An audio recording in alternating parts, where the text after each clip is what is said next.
আজকে আমি আসছি উত্তরবঙ্গের সবচেয়ে বড় রেল স্টেশন রাজশাহী স্টেশনে। আর এই স্টেশনের কোথায় কি আছে সবকিছু আজকের ভিডিওতে দেখাবো। আজকের ভিডিওটি দেখে তো আপনাদের রাজশাহী স্টেশনের বিষয়ে একটি হলে অভিজ্ঞতা হয়ে যাবে।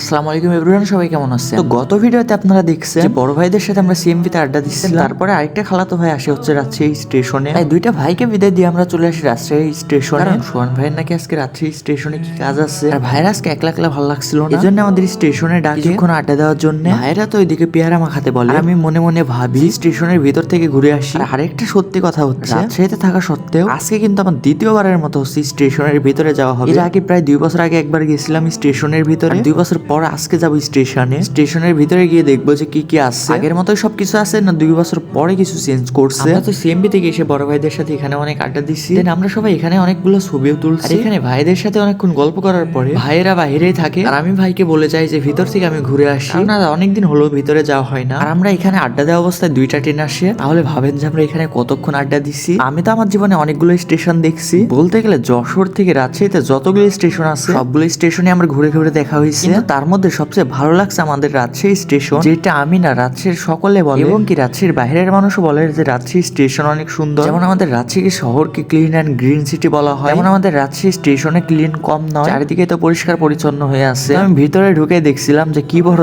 জায়গা। এর আগে মূলত আমি একবার আসি, এই পাশ দিয়ে প্রতিদিন যাওয়া হয় ঠিকই, কিন্তু ভিতরে ঢুকে চারিদিকে ঘুরে দেখা হয় না। আজকে তো অনেক নিয়ে ভিতরে ঢোকা হয়েছে, যে আমি তো ঘুরে ঘুরে দেখবো এবং কি আপনাদের ঘুরে দেখাবো সম্পূর্ণ। আর রাজশাহী স্টেশনের ভিতরে মনে হয় যেন 5 তলা বিল্ডিং ওঠানো যাবে, এটা উঁচা আমাদের স্টেশনটি। আপনারা যারা রাজশাহী স্টেশনে ঢুকছেন তারাই বুঝতে পারবেন আমাদের রাজশাহী স্টেশনটি কত উঁচা এবং কত পরিষ্কার। রাতে সম্ভবত আর 1 থেকে 2টা ট্রেন আছে, কারণ আমি দেখছিলাম অনেকগুলো মানুষ সিরিয়ালে দাঁড়িয়ে থেকে টিকিট কাটছে। আমার জানার মতে রাজশাহীর রাতের ট্রেন হচ্ছে 10:30 বা 11:30। এটার পরে সম্ভবত কোনো ট্রেন নেই রাত্রে। স্টেশনের ভিতরে একেবারে ভিতরে গিয়ে দেখি পুরোটাই ফাঁকা, 2-1 লোক আছে। একজন লোক থাকলেও বোঝা যাচ্ছে না, স্টেশনের এরিয়াটি অনেক বড়। আমি এসে দেখছিলাম যে একটাও ট্রেন নাই এখানে। আগে যখন আসছিলাম তখন হচ্ছে 4-5টা ট্রেন ছিল, 4-5টা না সরি 3টা। আজকে তো একটাও ট্রেন দেখা যায় না এখানে। ট্রেন অনেক দূরে লক্ষ্য করে দেখি যে একটা ট্রেন আসছে, ট্রেনের মাথায় আলো চলে আসছে, কিন্তু অনেকক্ষণ থেকে ওখানে থেমে দেখছি, মনে হচ্ছিল না যে আসছিল। অনেকক্ষণ থেকে তো আমি ওইখানে দেখছি ট্রেনটাকে। আমার তো স্টেশনের ভিতরে আসা অনেকক্ষণ হলো। ভাইরা যেহেতু বাইরে দাঁড়িয়ে আছে, আমি ভিতরে এসে ভুলে গেছি যে বাইরে কেউ দাঁড়ায় আছে। অনেকক্ষণ পর ভাই আমাকে ফোন দেয়। আমি তো ভাবছিলাম যে রাত্রি,